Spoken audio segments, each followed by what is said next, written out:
Егер қатты адамды қинап қоймайтын болса, онда спортпен айналысуына болады.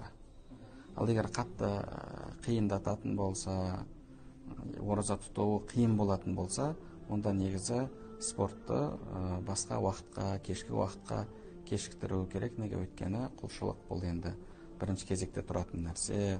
Бұл жыл 12 ай қайталанатын құлшылық емес, жылына бір келетін құлшылық. Сол үшін де осы құлшылыққа ұқыптылықпен қарау керек.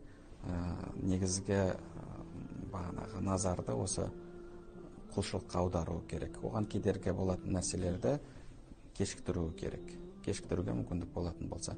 Ал жалпы енді жеңіл спорттың түрі болатын болса, денсаулығы мықты, ондай істі көтеретін болса, ондай іс-әрекеттерді көтеретін болса, онда спортпен шұғылдануына дініміз қарсы емес. Ол оразаны бұзбайды. Кісілер болады да, бірінші ұстайын деп жатқан, ауыз бірінші бекітейін деп жатқан, жүрек сынып жатқан, сол кісілер жалпы не айта аласыз? Жалпы енді бұл шайтанның бір азғыруы деп қабылдау керек. Неге? Өйткені шайтан адамды жаман іс-әрекеттерге итермелейді, жақсылықтан тосады.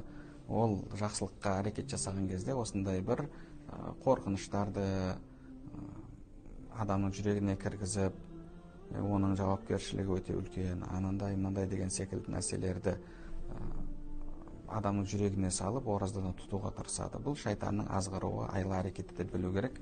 Алла тағаладан жеңілдігін беруін сұрап, шынайы ықыласпен, ниетпен кіру керек. Егер бір кемшіліктер болып жатса, Алла тағаладан иншалла сол кемшіліктерін кешіріп, амалын қабыл етуін сұрауы керек. Яғни кемшілік жасап қойып болса да ораза тұтқаны, мен қорқам деп ораза тұтпаудан қайда абзал болып табылады. Өйткені ораза тұтпау бұл мұсылманшылықтың 5 парызының бірін тәрк ету болып табылады. Оның күнәсі Алла тағаланың алдында өте ауыр.